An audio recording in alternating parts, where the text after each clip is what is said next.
ಯುದ್ಧದಿಂದಾಗಿ ಅಮೆರಿಕದಲ್ಲೂ gas ಗಂಡಾಂತರವನ್ನೇ ಸೃಷ್ಟಿ ಮಾಡಿದೆ. ಯುದ್ಧದ ಎಫೆಕ್ಟ್ ದೇಶದಾದ್ಯಂತ, ಪ್ರಪಂಚದಾದ್ಯಂತ ಎಲ್ಲೆಡೆ ಕೂಡ ಅಭಾವವನ್ನು ಸೃಷ್ಟಿ ಮಾಡ್ತಾ ಇದೆ. ಇದೀಗ 1 ಗ್ಯಾಲನ್ ಗ್ಯಾಸ್ ದರ $4 ಅಷ್ಟು ಹೆಚ್ಚಳವಾಗಿದ್ದು, ಕಳೆದ 3 ವರ್ಷಗಳಲ್ಲಿ ಮೊದಲ ಬಾರಿಗೆ ಗ್ಯಾಸ್ ದರವನ್ನು ಹೆಚ್ಚಳವಾಗಿದೆ. ಅಮೆರಿಕದಲ್ಲಿ ಗ್ಯಾಸ್ ದರ -30% ಏರಿಕೆಯನ್ನ ಮಾಡಲಾಗಿದೆ. ಯುದ್ಧದ ಎಫೆಕ್ಟ್ನಿಂದಾಗಿ ಅಮೆರಿಕದಲ್ಲೂ ಕೂಡ ಗ್ಯಾಸ್ನ ಗಂಡಾಂತರ ಅಭಾವ ಹೆಚ್ಚಾಗಿ ಕಾಡ್ತಾ ಇದ್ದು, 1 ಗ್ಯಾಲನ್ ಗ್ಯಾಸ್ ದರ $4ಗೆ ಹೆಚ್ಚಳವಾಗಿದೆ.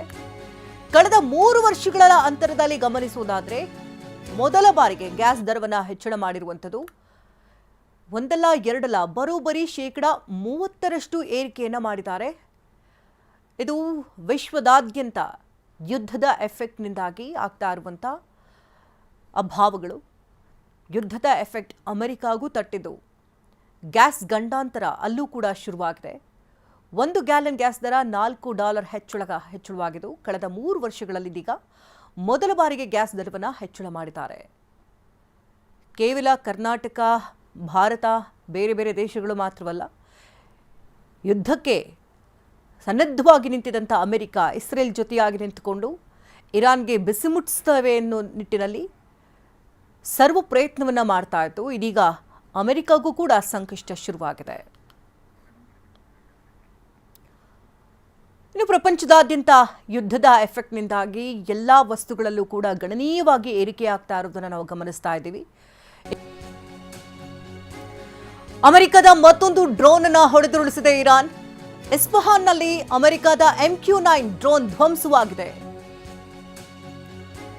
ಲೆಬನಾನ್ನ ಬೈರೂತ್ ಮೇಲೆ ಇಸ್ರೇಲ್ ದಾಳಿಯನ್ನ ಮಾಡ್ತಾ ಇದ್ದು, ಇಸ್ರೇಲ್ ಮಿಸೈಲ್ ದಾಳಿಗೆ ಕಟ್ಟಡಗಳು ಧ್ವಂಸವಾಗ್ತಾ ಇದೆ. ಬೈರೂತ್ ನಗರದಲ್ಲಿ ಸ್ಮಶಾನದ ಪರಿಸ್ಥಿತಿ ನಿರ್ಮಾಣ ಆಗಿದೆ. ಇಸ್ರೇಲ್ನ ಮಿಸೈಲ್ ದಾಳಿಗೆ ಜನರು ಬೆಚ್ಚಿ ಬಿದ್ದಿದ್ದಾರೆ.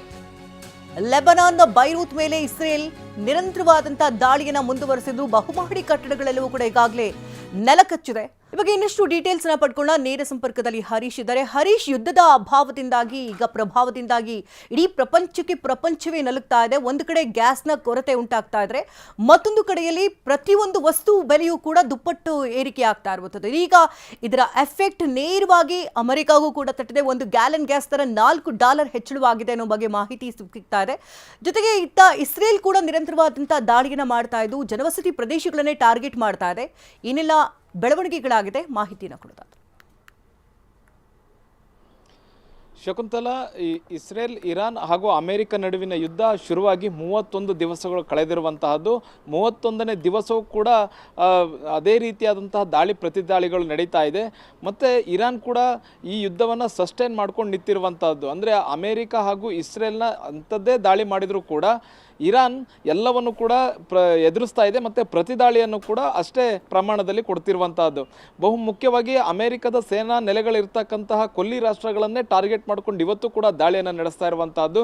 ನೇರವಾಗಿ ಇರಾನ್ ಅಮೆರಿಕದ ಮೇಲೆ ದಾಳಿ ಮಾಡಲಿಕ್ಕೆ ಆಗೋದಿಲ್ಲ, ಆದರೆ ಅಮೆರಿಕದ ಸೇನಾ ನೆಲೆಗಳು ಕೊಲ್ಲಿ ರಾಷ್ಟ್ರದಲ್ಲಿ ಏನಿವೆ ಇವುಗಳ ಮೇಲೆ ದಾಳಿಯನ್ನು ಮಾಡ್ತಾ ಇರುವಂತಹದ್ದು. ಇವತ್ತು ಕುವೈತ್ನಲ್ಲಿರ್ತಕ್ಕಂತಹ ಒಂದು ಆಯಿಲ್ ಟ್ಯಾಂಕರ್ ಮೇಲೂ ಕೂಡ ಅತ್ಯಂತ ದೊಡ್ಡ ದಾಳಿ ಆಗಿದೆ. ಡ್ರೋನ್ ದಾಳಿಯನ್ನು ಇರಾನ್ ಮಾಡಿರುವಂತಹದ್ದು. ಸದ್ಯಕ್ಕೆ ಆಯಿಲ್ ಟ್ಯಾಂಕರ್ ಸಂಸ್ಕರಣಾ ಘಟಕ ಏನಿದೆ ಅದನ್ನು ಸಂಪೂರ್ಣವಾಗಿ ಈಗ ಸದ್ಯಕ್ಕೆ ಮುಚ್ಚಿರುವಂತಹದ್ದು. ಮತ್ತು ಸುತ್ತಮುತ್ತಲಿರ್ತಕ್ಕಂತಹ ಜನವಸತಿ ಪ್ರದೇಶಗಳಲ್ಲಿರ್ತಕ್ಕಂಥ ಜನರನ್ನ ಸುರಕ್ಷಿತ ಸ್ಥಳಗಳಿಗೆ ತೆರಳಬೇಕು ಅನ್ನುವಂಥ ಸೂಚನೆಯನ್ನು ಕೊಡಲಾಗಿದೆ. ಮತ್ತು ಆಯಿಲ್ ಟ್ಯಾಂಕರ್ನನ್ನೇ ಗುರಿಯಾಗಿರಿಸಿಕೊಂಡು ಇರಾನ್ ದಾಳಿಯನ್ನು ಮಾಡ್ತಾ ಇದೆ. ಬಹು ಮುಖ್ಯವಾಗಿ ಅಮೆರಿಕದ ಸೇನಾ ನೆಲೆಗಳೇನಿವೆ ಈ ಸೇನೆಗಳ ನೆಲೆಗಳ ಸುತ್ತಮುತ್ತ ಇರತಕ್ಕಂಥ ಆಯಿಲ್ ಟ್ಯಾಂಕರ್ಗಳನ್ನೇ ಗುರಿಯಾಗಿರಿಸಿಕೊಂಡು ಈಗ ಇರಾನ್ ದಾಳಿಯನ್ನು ಮಾಡ್ತಾ ಇರುವಂತಹದ್ದು. ಹಾಗಂದ ಮಾತ್ರಕ್ಕೆ ಇಸ್ರೇಲ್ ಹಾಗೂ ಅಮೆರಿಕ ಏನು ಸುಮ್ಮನೆ ಕೂತಿಲ್ಲ. ಇರಾನ್ ಮೇಲೂ ಕೂಡ ಇರಾನ್ನ ಪ್ರಮುಖ ನಗರಗಳನ್ನು ಟಾರ್ಗೆಟ್ ಮಾಡಿಕೊಂಡು ದಾಳಿಯನ್ನು ಮಾಡ್ತಾ ಇರುವಂತಹದ್ದು. ಪ್ರಮುಖವಾಗಿ ಟೆಹರಾನ್ನಲ್ಲಿ ಇವತ್ತು ಅತ್ಯಂತ ದೊಡ್ಡ ದಾಳಿ ಆಗಿದೆ. ಮತ್ತು ಇಸ್ಫಹಾನ್ ನಗರದಲ್ಲೂ ಕೂಡ ಬಂಕರ್ ಬಸ್ಟರ್ಗಳನ್ನು ಬಳಸಿಕೊಂಡು ಅಮೆರಿಕ ಅತ್ಯಂತ ದೊಡ್ಡ ದಾಳಿಯನ್ನು ಮಾಡಿದೆ. 900 kgಗೂ ಹೆಚ್ಚು ತೂಕದ ಬಂಕರ್ ಬಸ್ಟರ್ಗಳನ್ನು ಬಳಸಿ ಇಸ್ಫಹಾನ್ ನಗರವನ್ನು ಟಾರ್ಗೆಟ್ ಮಾಡಿ ದಾಳಿ ಮಾಡಲಾಗಿದೆ. ಮತ್ತು ಇಸ್ರೇಲ್ ಕೂಡ ಟೆಹರಾನ್ನ ಜನತೆಗೆ ಸೂಚನೆಯನ್ನು ಕೊಟ್ಟಿದೆ.